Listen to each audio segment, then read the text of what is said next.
नमस्कार बंधुगण मु आर के आपण देखुं आयुर्वेदिक लाइफ ओडिया आज भिडियो मु आपण मानक 10टी एमिति परिबा विषय कहवाक जाऊँगी जहाँ डायबिटीज पेसेंट खाइबा उचित नुहे कारण यही परिबा गुडी को खाइले आपनकर ब्लड सुगर खूब द्रुत भाव में बढ़ी पारे एवं स्वास्थ्य को क्षति पहुंचाई पारे। तेणु चलतु विलंब न करी आज यही इंटरेस्टिंग भिडियोटी को आरंभ करवा एवं समस्त परिबा विषय आमे डिटेल्स रे जानिबा। आपनकर डायबिटीज मैनेज करबा पई सठिक खाद्याभ्यास एवं नियमित एक्सरसाइज करबा बहुत जरूरी अटे। देखंतु आपण कोन खाउचंती आ कोन खाउ नाहंती एथिरे खूब सचेतन हबा निहाती दरकार कारण एही जिनिस गुडिक सीधा सड़क भाव में आपनक ब्लड सुगर को प्रभावित करि पारे। साधारण जो परिबा गुडिक कार्बोहाइड्रेट कम थाए किंबा कॉम्प्लेक्स कार्बोहाइड्रेट थाए और एथिरे फाइबर मात्रा अधिक थाए ताहा ब्लड सुगर कंट्रोल करिबारे भलो होई थाए किंतु जेउ परिबारे कार्बोहाइड्रेट अधिक थाए एवं फाइबर संख्या कम थाए सेगुड़िक ब्लड सुगर को हठात बढ़ई क्षति पहुंचाई थाए। सबुठु प्रथम परिबा हेउची मक्का बा एक स्वीट कॉर्न बोली कहि थाउ। मक्का रे कार्बोहाइड्रेट संख्या बहुत अधिक थाए और एथिरे फाइबर संख्या बहुत कम थाए। विशेष करी एही मक्का रे सुगर मात्रा बहुत अधिक थाए। आधा पात्र मक्का रे प्राय 21 ग्राम कार्बोहाइड्रेट थाए और केवल 2 ग्राम फाइबर थाए। एही कारणरु डायबिटीज पेशेंट माने मक्का न खाइबा उचित। द्वितीय परिबाटी हेउची ग्रीन मटर। मटर रे मध्य कार्बोहाइड्रेट बहुत थाए यह आपन को ब्लड सुगर को द्रुत भाव में बढ़ई पारे। तेणु आपन को डायबिटीज थिले ग्रीन मटर कम परिमाण रे खाइबा उचित किंबा एहा को न खाइबा सबुठारु मध्य भलो होई थाए। हमर जो तृतीय जिनिसटे होचे आलू। आलू एक एमिति परिबा जहा डायबिटीज पेशेंट माने भाबी चिंते खाइबा उचित। आलू रे स्टार्च कंटेंट बहुत अधिक मात्रा रे थाए। गोटे मीडियम साइज आलू रे प्राय 30 ग्राम कार्बोहाइड्रेट और केवल 4 ग्राम फाइबर थाए। विशेष करी भजा आलू French fry pakora diabetes patient पाई यह बहुत हानिकारक।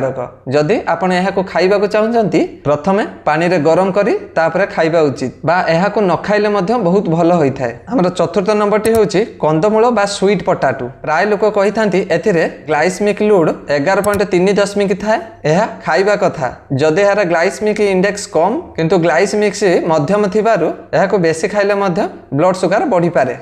पंचम नंबरटी होची वेजिटेबल जूस। अनेक भावती जे वेजिटेबल जूस पीले सुगर बढ़ेनी आ फ्रूट जूस पीले सुगर बढ़ी थाए किंतु यह संपूर्ण भावे भूल। पनीपरिबा को जूस करिले सेथिरु फाइबर कमी जाई थाए और सुगर कंटेंट होई ब्लड सुगर को बढ़ई पारे किंतु आउ किछि परिबा अछि जहा को आपण पीले सुगर कमीबारे काम करि थाए। तबे आपण कलरा जूस पी पारिबे अळा जूस मध्य पी पारिबे काहे कि ना यह आपण को ब्लड सुगर को कम करिबारे सहायता करि थाए। हमर षष्ठ नंबरटी होची गाजर। गाजर रे नेचुरल सुगर बेसी थाए तेनु डायबिटीज पेशेंट माने यह को भाबी चिंते खाइबा निहाते जरूरी। सप्तमटी होची धोला चावल बा व्हाइट राइस। एहार ग्लाइसेमिक इंडेक्स बहुत अधिक थाए और फाइबर मात्रा बहुत कम थाए। यह हठात आपण को ब्लड सुगर को बढ़ाई पारे। जदि आपण एही चावलर भात खाइबा पई चाहूचंती तबे प्रथमे चावल को गरम करी सेही फुटीथिबा गरम पानी को संपूर्ण भावे काढी दियंतु पुणी सेथिरे नुआ पानी देई एहा को व्यवहार करि परिबे। एहार विकल्प भाव रे आपण ब्राउन चावल नै परिबे किंबा केनिया चावल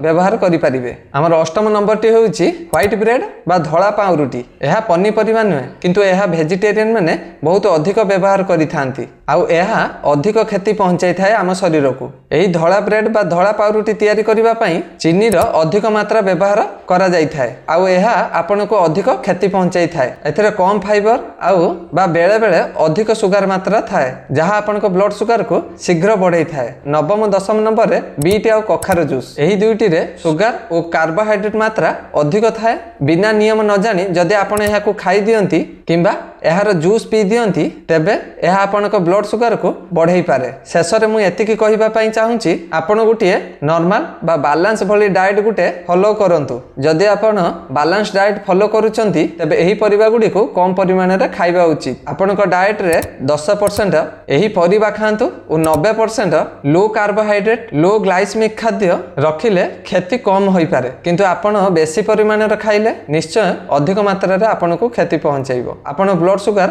शीघ्र बढ़िबो। मु आशा करूची आज एही भिडियोटी आपन को जदि भल लागिची और आपन किछि नुआ शिखिथिबे आउ जदि भिडियोटी आपन को भल लागिची लाइक करंतु चैनल को सब्सक्राइब करंतु और समस्तक सह आपन को बंधु मानक सह शेयर करंतु। पुणी भेट होबा एक नुआ भिडियो रे से पर्यंत निजर जत्न नियंतु हसुथांतु सब बेले सुस्थ रुहंतु। रहिली जय जगन्नाथ।